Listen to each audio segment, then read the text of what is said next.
Welcome to another episode of the Bloomers Podcast. My name is Umar. If you're watching for the first time, thank you. The Bloomers Podcast is a podcast about self-help and mental health, and we talk about those topics here. So thank you for clicking the video. As you can see, I'm in a raccoon onesie. Halloween's on the way. And, normally I either come from outside and just don't change my clothes, or I put on clothes that are socially acceptable. But I don't know. I feel like I need to wear this raccoon onesie because something I've learned with this podcast is I can just be myself. And the more I do that, it's helped me in so many different parts of my life. But yeah, anyways, I just wanted to talk about today, as a man, expressing my emotions and thoughts and whatnot, kind of a recent experience I had, and also what men can learn from women, what I think we can. So yeah, just jumping right into it. I had a really weird start to this month. So, as if you've seen my last video, you would know that I'm looking for a full-time job. I have a part-time job, which I'll talk about later. It's pretty cool. But I'm looking to start my career in research. And I had an interview, and it's just a horrible time to be getting employed, unemployment rate in Canada is horrible right now. But, for a couple of days before that interview and on the day itself, extremely busy, lots of practice, lots of prep, meeting with people at the university, lots of meetings, lots of practice. Then that interview day, just doing that interview all day. And then a couple of days after, I had to help with something in work, which was, October 1st to 3rd. And then the 29th, 30th, and 1st were my interview stuff. And then after all of that, I had to, help my parents out with stuff. And for basically around 6 days, I just didn't have my own time. I was kind of just doing things that, were things that I agreed to and I wanted to do, but at the same time, it was just wake up, do work on this thing, work on that thing, and don't really have time to do things that you like for self-care, playing video games or exercising or chilling with the family. Those things were kind of limited. And then on that the end of the weekend, I woke up again and I'm just I've neglected my mom and dad this whole week, just doing work and doing my interview and stuff. And then I went out with them shopping, just to help out because we were just setting up our house. And there was, I don't even know what this was. I feel as I've grown up, I've started to discover new things about myself. Last year was panic attacks. I never even knew that was something that could happen to me. And this a week ago, it was a panic attack that I prevented. But it was there, and it was very we were walking in the store, and I was I told my parents please take me home. I can't even be here right now. And the whole car ride there, I was really quiet and just I don't know. It's a lot of things were wrong, and what I found out was wrong. It was so basically I was doing something really bad, which was not talking about it and not talking about what was on my mind. Now, what was on my mind was the idea that, I really had no time for myself this week, despite everything being my choice. Okay, that is my fault. That's my responsibility. It's all good. But that, and also kind of the anxiety of getting a job and the interview results and whatever, that was kind of there with me. And also a lot of little triggers, a lot of little things that on paper don't really matter, but still get to me, like oh, that friend that I'm texting and he doesn't send me like a proper response back when I send like a really big response, like that stuff. It's little, and it shouldn't matter that much, but when it's like someone I care about and it's a friend, then it that stuff gets to me. So it was a lot of things just piling up on and on and on, but I didn't talk about this stuff. And then in an irresponsible way, I took that out on my family by, you know, when we were driving all the way to the stores and whatever, which is just like an everyday thing. I didn't talk about it, and I didn't even say something like, "Oh, like maybe I shouldn't go and I should just stay at home." I fell into the pressure of like trying to be a good son, but at the same time, it's like, what are you doing? Like you're projecting this bad situation onto them and not discussing it with them. And one thing that I learned after all this was, I always talk about, even on this channel, I always talk about how like I'm so close with like my mom and my sister. We're always talking about stuff, but like I wasn't doing that, and there were a couple of reasons why, like, and this is something that I've just overcome, because I didn't really have too many problems in the last year, but now that I chose not to go back to school, I chose to step into this horrible job market and try to get a job, start my career, and that has come with like repercussions and consequences for me. But something that I learned about, and something that I struggled with for a long time, was like, as a man, are my problems truly valid? Because we often hear that men should be tough, and women care more about that than men, and like men don't really care about XYZ, women care about XYZ. We hear those things, and those types of things that kind of invalidate your feelings or whatever problems you're having. Or some, like one thing that's good to think about when you're having an issue is like, it could be worse, or someone else has it worse. But when you take that thought to a toxic extent of, someone is dying, and look like across the world, and look at what I'm going through, like I'm really going through nothing, like it doesn't really matter. That's not a good way to think. Like that is your problems are still valid. They're not invalid, and you have to find a good way to deal with them. And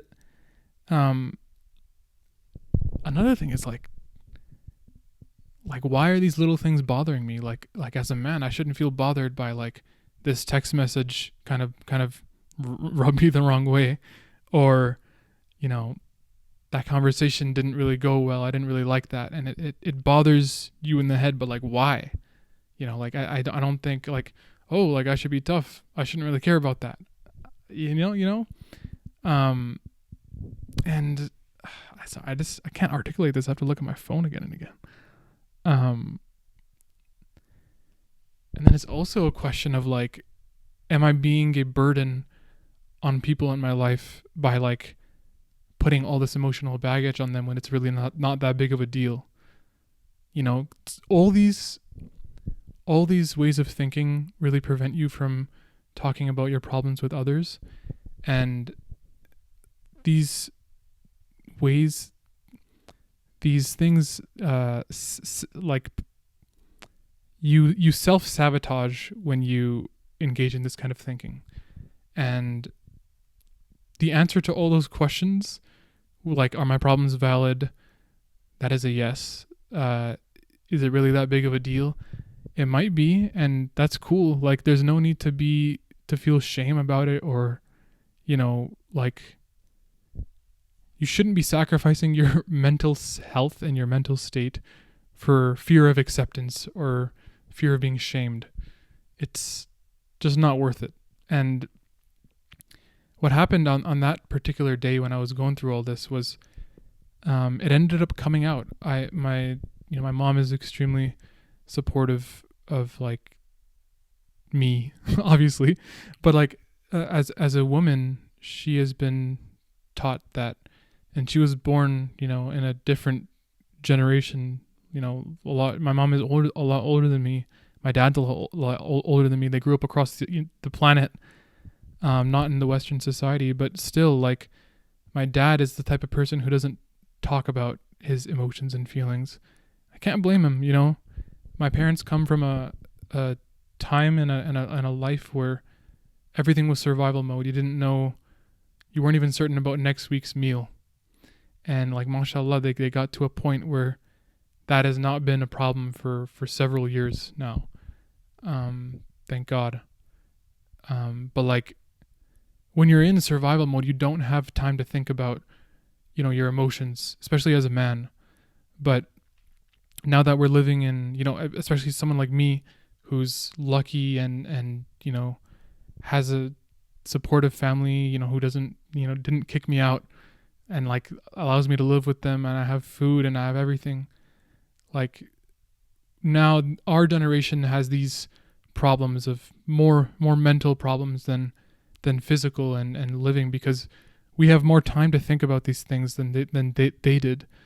But yeah, I ended up, you know, having a mental breakdown. Like, I cried a lot, and that was everything coming out.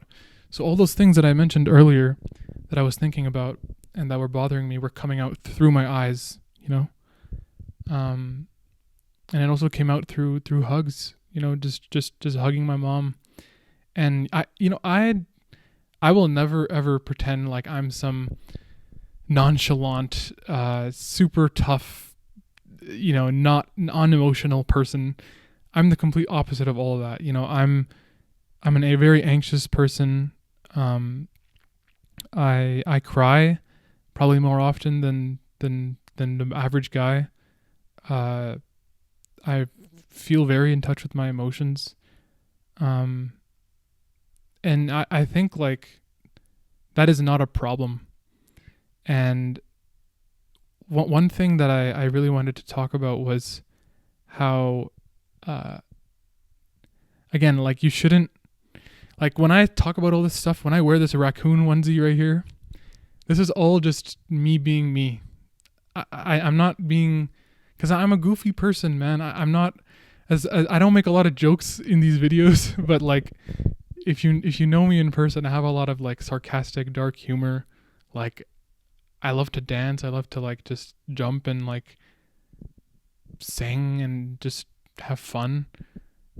But like, I when I present myself to a camera and set up something like this, and I speak on this platform that you know we've created, it's a good opportunity to be myself and to like learn and like practice just being genuine with everyone.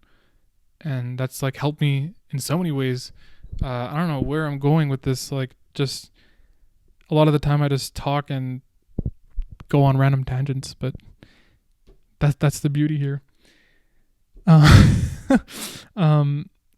So I mentioned that I have a part-time job. Now, if you search up Meals That Last on Instagram, that's my work. It's with the Faculty of Social Work at the university. So it's a cooking program, and I developed it with some of my friends. And we just teach men on campus how to cook, and also have discussions about, you know, what it means to be a man, and oh my god, sorry, and healthy ways to be a man, and, you know, not being toxic men, to the women in our families, you know, to the women that we meet and women in our families, and also the men in our families. So it's overall like a really good thing. And we also help out with other events that are going on in the university and whatnot. But in our discussion part, in our last session, we talked about, and please go check out the Instagram. Like, it's at MealsThatLast, as in meals that last a long time. So the idea is like, we cook, we bond over cooking, and we also speak and have discussions in the other room, and we hope that the meals will last and go into the man's life, and also uplift ourselves. Even though us four we're the team who leads it, like, we're learning with our brothers in the program. Now, in our discussion section, like I was saying, our recent one was just about, the traits of a man. What are the traits that you think a man should have ideally, and we also talked about, like, apologizing first and stuff, which is something that I learned this year with others and with myself. But and it's funny because we talked about one thing that women want from men. There was one of the guys there mentioned this, that apart from just the basic stuff, one of the things that was kind of underrated in what women seek in men is being an emotional protector. So, and shout out to Reese, by the way, if you're watching. He's the one who brought this up in our discussion. Being an emotional protector is like something that is overlooked, and not a lot of guys can be that. They can be a physical presence of a protector, and they can be a provider. That's the traditional thing that we hear a lot, which is cool. And if that's what you want in a man, then that's what you want. And obviously there are a lot of other things that would make a good man, but being an emotional protector is more rare than you think.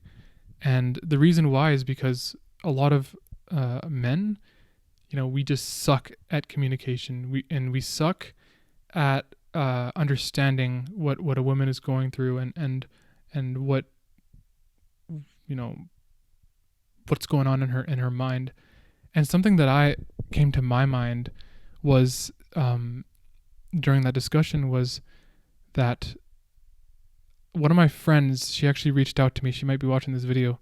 Shout out to you. I won't name drop you, but she reached out to me in the summer and was like, I'm really going through like a bad time in my life, and I really just need someone to talk to. And she was like, I know, like, I've seen your podcasts and you're so open and whatnot, and I'd just like to talk to you if that's okay. And I was like, dude, this is right up my alley, man. Like, this is like the third time this has happened. This is something that I've done before. And then, we talked about the issue she was going through, just a really bad breakup. And she didn't want to, share that with some other people in her life. So someone like me, who's just like, we've been friends, we like work together and stuff, seems like a perfect thing. And it was great. Like, I was listening and talking through stuff with her, and at the end she felt good about it. And something that I said to the guys there was like, has a guy ever said that to you? Or like even like a stranger, or like a not too close friend type person? And like the answer on the table was like, not really. Like, it's pretty rare. And I think that as men, for the men who are watching this, you need to be able to do something like that, say something like that to someone in your life, so you can talk about things. Like, it doesn't even matter like what it is. If it's something like on paper that's really stupid, like just like someone texted the wrong way, or like something bothered you, like anything that bothers you, you need to talk about that. And I used to say that a lot on this channel, and I would do it, but kind of I got like complacent, or kind of used to like doing that, and I became so used to it that I just stopped kind of doing that with my family and stuff, and just started to keep different things that bothered me in. And then those little triggers pile up, and then other problems in your life pile up that are bigger, and then it comes out in some sort of a emotional reaction, of crying or panic attack or whatever. What we can do as men, man, is just learn from the women around us. We inherently just suck due to society with our emotions, and we can learn from women, talk to more women, and get to understand the emotional side better, because they're better at that due to society and due to hormones and whatnot.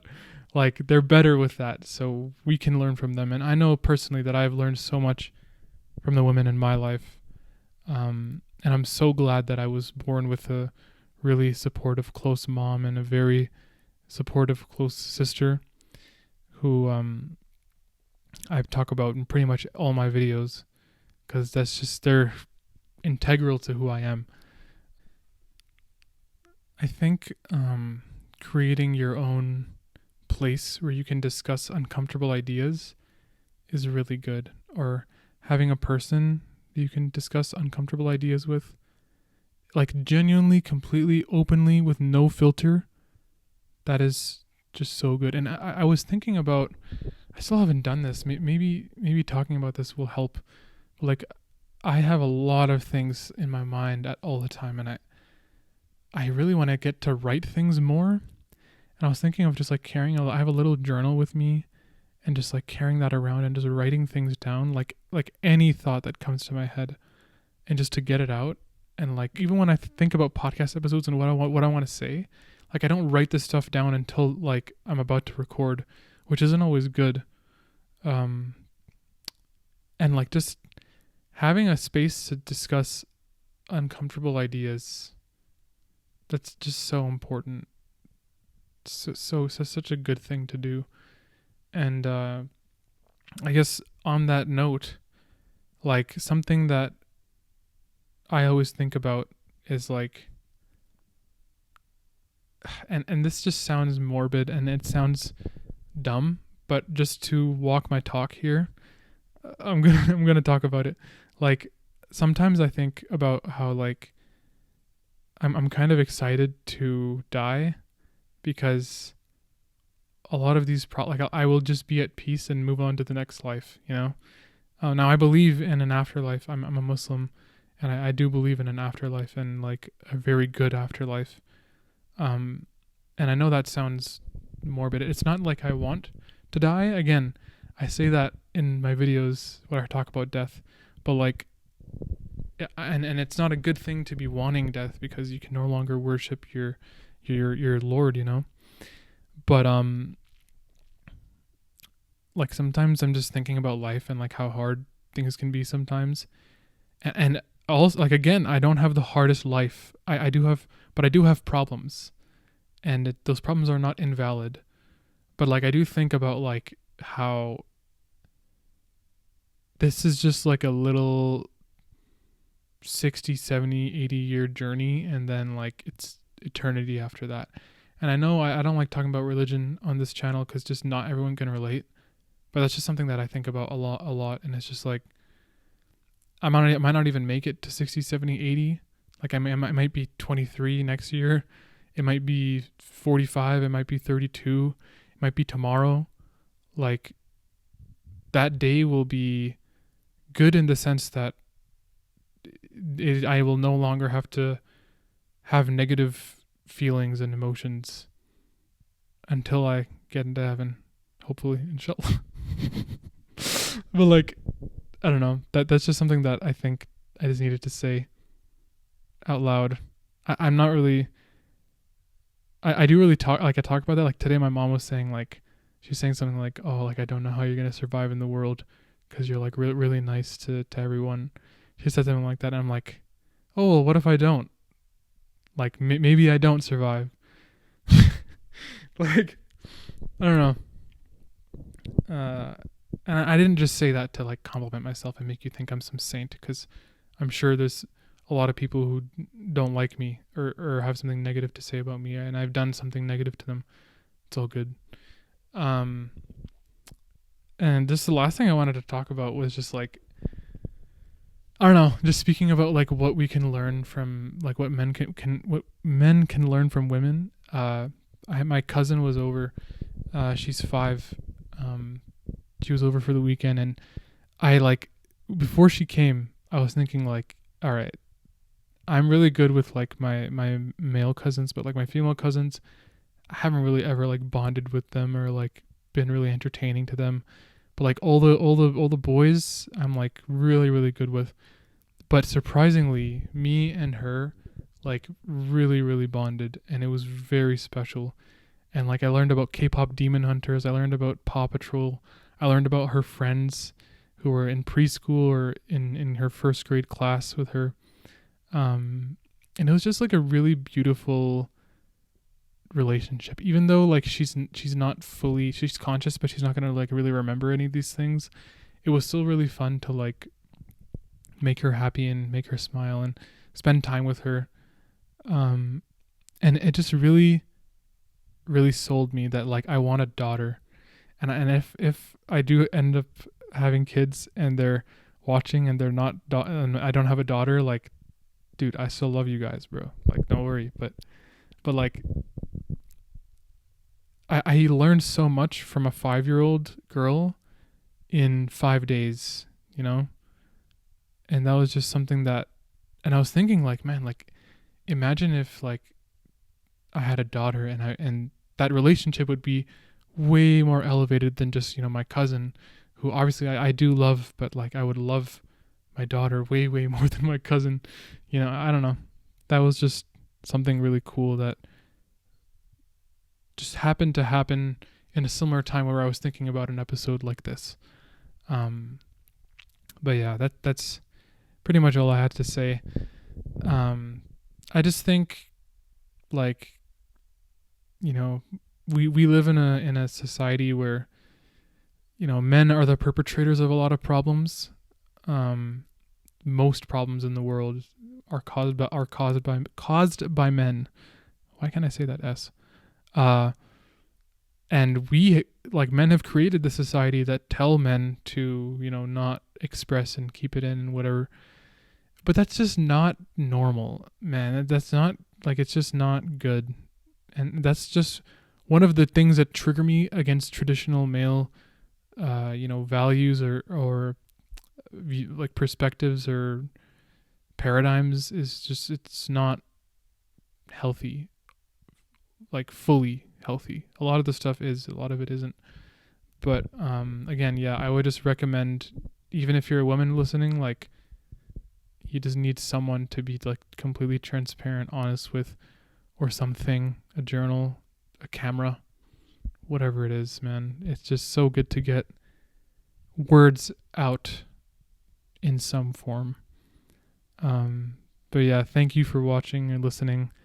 I'm going to leave some links for some anxiety and some anxiety resources, some mindfulness resources in the description if you'd like to check them out. But yeah, thank you so much for listening or watching. And yeah, Boomers Podcast out. Thank you.